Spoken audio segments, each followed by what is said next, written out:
Hello everyone, welcome to today's video. बहुत important video होने वाली है बिकॉज बहुत लोग मेरे को पूछ रहे थे कि फाइनल प्लेसमेंट आ रहा है तो सीवी पॉइंट्स कैसे वेरीफाई करेंगे। प्लेसकॉम वाले सीवी पॉइंट्स कैसे वेरीफाई करते हैं both for internships and final placement, आज हम बात करेंगे। But before I go to that topic, मैं 1-to-1 सेशन दे रहा हूं, डिस्क्रिप्शन बॉक्स में लिंक है। केस स्टडी सॉल्व कर रहा हूं, करियर काउंसलिंग कर रहा हूं, कैट के सवाल सॉल्व करने में आपकी हेल्प कर रहा हूं, कैट कैसे क्रैक करे उसकी स्ट्रैटेजी के साथ आपको हेल्प कर रहा हूं। 29 रुपीज से आप मेरा स्लॉट बुक कर सकते हैं, 1-to-1 कन्वर्सेशन कर सकते हैं, 15 मिनट्स, 30 मिनट्स एंड 45 मिनट्स का। कमेंट्स में भी पिन किया हुआ है, स्लॉट बुक कर लीजिए। डिस्क्रिप्शन बॉक्स में भी पिन किया हुआ है, स्लॉट बुक कर सकते हो। अब टॉपिक पे आ जाते हैं यार। देखो, अलग अलग कॉलेजेस का अलग अलग प्रोटोकॉल है, कंप्लीटली डिपेंड करता है आपका प्लेसमेंट कैसे हैंडल होता है, आपकी जो प्लेसमेंट कमिटी है वो कितनी कंसिडरेट है। बिकॉज हमारे खुद की यूनिवर्सिटी में रूल्स मल्टीपल टाइम चेंज हुए हैं, बट सीवी वेरिफिकेशन का जो फंडामेंटल रूल रहता है वो मैं आज डिस्कस करने वाला हूं। वो कोई भी यूनिवर्सिटी में ऑलमोस्ट सेम फॉलो होता है। अब पहले सेक्शन में आ जाते हैं कोई भी सीवी का। First section usually educational qualification होता है। अब सीवी स्ट्रक्चर ऑब्वियसली चेंज होता है, अलग यूनिवर्सिटी में अलग अलग है, बट हमारी यूनिवर्सिटी के प्रोटोकॉल में या सब यूनिवर्सिटी में कहीं ना कहीं एजुकेशनल क्वालिफिकेशन तो होता ही है। 10-12 ग्रेजुएशन या 10 डिप्लोमा ग्रेजुएशन या पोस्ट ग्रेजुएशन जो भी आपने करी हुई है उसके सर्टिफिकेट्स ऑब्वियसली आपको लगेंगे। अब बहुत लोगों का ये क्वेरी होता है, क्या 8 सेमेस्टर्स के टोटल सर्टिफिकेट्स लगेंगे? जी नहीं, 8 सेमेस्टर्स के टोटल नहीं लगते हैं अगर एंड में एक सेमेस्टर में आपका टोटल सीजीपीए मैप्ड हो। अब बहुत कॉलेजेस में एंड का सीजीपीए मैप्ड नहीं होता है, वो कैलकुलेटेड होता है। 8 सेमेस्टर का सीजीपीए कैलकुलेट करके टोटल सीजीपीए को कैलकुलेट किया जाता है। उस केस में 8 सेमेस्टर, अगर आप इंजीनियर हो, 8 सेमेस्टर्स के सीजीपीएस का लिस्ट आपको लगेगा। मेरे केस में मैंने वो प्रिपेयर करके रखा था। तो एजुकेशनल क्वालिफिकेशन 10-12 का सर्टिफिकेट ऑब्वियसली लगेगा, बैचलर्स का सर्टिफिकेट ऑब्वियसली लगेगा। ये क्लियर हो गया। अब आ जाते हैं work experience. Okay, educational qualification के बाद वर्क एक्सपीरियंस। वर्क एक्सपीरियंस का पॉइंट्स कैसे वेरीफाई होता है? बहुत लोग मेरे को पूछते हैं यहां पे कैसे हम प्रूव करें कि ये चीजों पे हमने काम करा था, ये नंबर्स हमने इंप्रूव करे थे, ये नंबर जो हम कोट कर रहे हैं वो डाइजेस्टेबल है, वो एक्चुअली ट्रू है। इसको प्रूव करने का कोई भी तरीका नहीं है। हमारे कॉलेज में ये एक स्टेटेड फैक्ट होता था, इसको वेरीफाई करने के लिए कोई भी सोर्स ऑफ प्रूफ नहीं होता था, नहीं लगता था। But it is always good to have a letter of recommendation. Letter of recommendation में ऑल फील्ड्स कवर अप किए जाते हैं कि इतना इंप्रूवमेंट करा था इसने, इस फील्ड में ये काम करता था, बंदा ये किया है, बंदा ये नहीं किया है। मोर और लेस आपके वर्क एक्सपीरियंस को वो कवर करता है।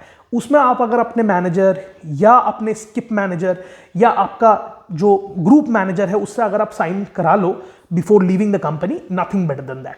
But nobody will specifically ask you to prove the numbers that you are quoting in a work experience until a placement committee does otherwise. General protocol में work experience points verify नहीं होते। But yes, आप अगर कुछ unusual लिखोगे, जैसे 2 साल में मैंने 250 करोड़ का कंपनी को रेवेन्यू कर दिया, ये थोड़ा अनडाइजेस्टेबल बात है, right? I was solely responsible for 250 crore increase in revenue of the company in the last 1 or 2 years। ये बहुत बड़ा स्टेटमेंट है, ये बहुत अनडाइजेस्टेबल स्टेटमेंट है, ये बहुत अनबिलीवेबल फैक्ट है। हो सकता है आपने करा हो, उस केस में शायद आपको वो पॉइंट प्रूव करना पड़े। बिकॉज कोई भी कंपनी को आप जब प्रेजेंट कर रहे हो, it is also the responsibility of the placement committee to make sure that the points are correct, उसमें ऑनेस्टी है। तो यहां पे क्या आ जाता है, अगर कुछ अनफैथमेबल नंबर्स आप कोट कर रहे हो तो बहुत ध्यान से करना, क्योंकि उसके सोर्स ऑफ ट्रूथ पे क्वेश्चन किया जा सकता है, not only by the placement committee but also by the interviewer. वो भी आपको पूछ सकते हैं। तो वर्क एक्सपीरियंस में ना, वेरीफाई हो या ना हो, पॉइंट्स वही लिखने हैं जो आप जस्टिफाई कर सको। देखो, वेरीफाई तो नहीं किया जा सकता। अगर आपने मान लो 2 साल कुछ भी नहीं करा है और आपने कुछ लंबा चौड़ा अपना पैराग्राफ बना के कोट करके बहुत सुंदर तरीके से इंप्रूवमेंट लिख दिया कि मैंने ये करा हुआ है, इतना रेवेन्यू बढ़ाया है, इतने नंबर्स इंप्रूव किए, इतना परसेंटेज एफिशिएंसी इंप्रूव किया है, there is no way a person can go and validate all of these points across all the CVs in a particular institute. The only way is to accept it. Now when they accept it, it goes to the interviewer. Interview में आपको justify करना चाहिए। वो चीज अगर आप कर लेते हो, अगर जस्टिफाई कर देते हो कि हाँ मैंने ये काम करा हुआ है, then you are good to go. तो वर्क एक्सपीरियंस खत्म हो गया।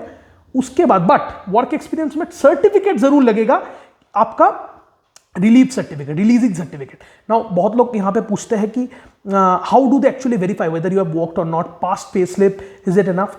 मे not be enough. Relieving certificate is the ultimate source of proof. बहुत सारी जगह पे, बहुत सारे कॉलेजेस में ज्वाइनिंग का लेटर भी मांगते हैं, joining letter and relieving letter. and payslip. These three should be the proofs.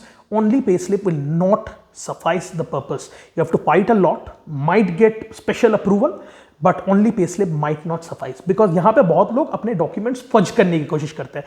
Basically मान लो आपने फादर के कंपनी में काम कर लिया या कोई रिलेटिव से फर्जी पेस्लिप निकाल लिया, रिलीविंग लेटर नहीं निकाला या रिक्रूटमेंट ज्वाइनिंग लेटर नहीं निकाला है, तो उस केस में इसको वैलिडेट करना बहुत मुश्किल हो जाता है. और बहुत लोग क्या करते हैं, रिलीविंग लेटर तो ले आते हैं, ज्वाइनिंग लेटर भी ले आते हैं, बट पे स्लिप होता नहीं है बिकॉज कंपनी ने आपको कोई पे नहीं किया है. तो उस केस में भी बहुत सारे कॉलेजेस, कोई कॉलेजेस ये भी चेक करते हैं कि क्या आपके पे स्लिप आई है, क्या आप जो सैलरी क्लेम कर रहे हो आपको मिलती थी, क्या वो ट्रू है कि नहीं. बिकॉज बहुत सारी कंपनीज वो भी पूछती है कि before coming to MBA what was the salary that you are withdrawing to understand your worth in the market and accordingly offer you a salary and then negotiate on it, right. So वो proof करने के लिए कई बार आपकी pay slip भी मांगी जाती है.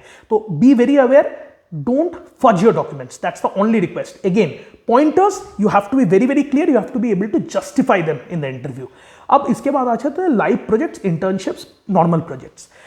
इसमें अगेन पापा, मामा, चाचा, ऐसे बहुत सारी कंपनीज का आप सर्टिफिकेट दिखा देते हो, बट आप क्लेम कर देते हो कि आपने काम किया, but it should be a registered company, it should be a corporate, it should give you a proper certificate. A certificate with the specified date should be there which states that you have worked as an intern or you have worked as on a live project on a particular domain, which the domain also should be clearly mentioned because they say specifically कि आप वही लिख सकते हो जो certificate में है, उसके बियॉन्ड या अपार्ट जाके आप अपने वर्ड्स इन्फ्यूज नहीं कर सकते हो. तो वहां पे बहुत बहुत केयरफुल रहना पड़ेगा आपको.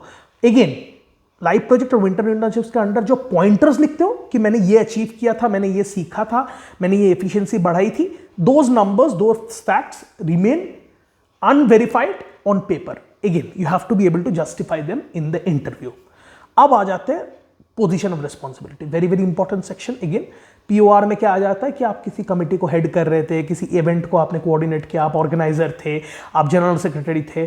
अगेन सर्टिफिकेट्स मैंडेटरी, आपको लगेगा उस चीज का सर्टिफिकेट. अब मेरे केस में मैंने पीओआर में पोजीशन ऑफ रिस्पॉन्सिबिलिटी में स्टार्टअप फाउंडर या यूट्यूबर लिखा था, which was a very funny thing because I had no certificate or document to prove it, but I proved it by showing them screenshot that I own the ownership of this YouTube channel, I own the ownership of the Facebook page, might not have a trade license, might not have a GST certificate, but I own this Facebook page and I run a business through it.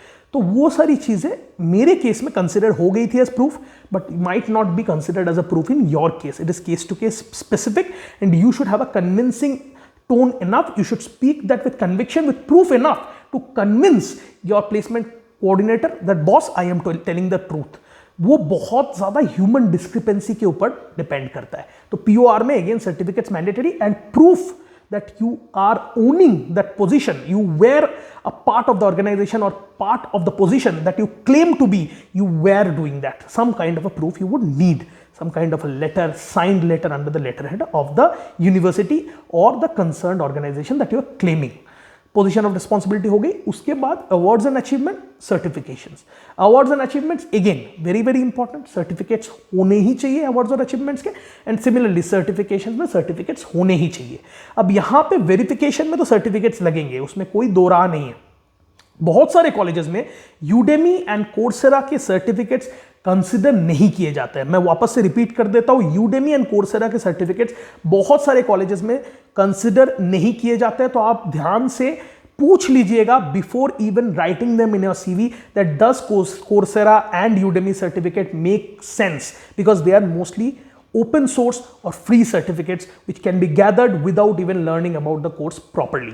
That's why the certificates don't hold that much value and it cannot even be put in your CV in many institutes. Now, Udemy and Coursera certificates या overall certifications जो भी आपने करे हुए हैं, इसमें एक लोग गलती करते हैं कि सर्टिफिकेशन जल्दी जल्दी करके दिखा दिया बट पॉइंट जस्टिफाई नहीं कर पाए. वेरिफिकेशन हो गया बट इंटरव्यू में जाके आप बोल नहीं पा रहे हो. Very, very important that you know what you are putting in your CV. That is the most important thing. That is the deal breaker for you. Verification वगैरह हो जाएगा. बहुत ज़्यादा डिपेंड करती है प्लेसमेंट कमिटी के डिस्क्रिपेंसी के ऊपर. College to college procedure vary करता है एंड ईयर टू ईयर एक कॉलेज में भी प्रोसीड्योर वेरी करता है. Again to the discrepancy of the placement coordinator, of the placement committee and the training and placement officer. So all of this is there and there is obviously an official procedure, mail लिख सकते हो आप कुछ proofs दिखा सकते हो, तो obviously prove your pointers if it doesn't get proved by the immediate person who is looking into your CV and approving the same. You can always fight और put that course of action. ठीक है, that is there, but you should be able to justify each and every point, if not through certificates but by your experience. Don't try to fake anything, you will get caught. Even if not in the verification process, in the interview process you will be getting caught.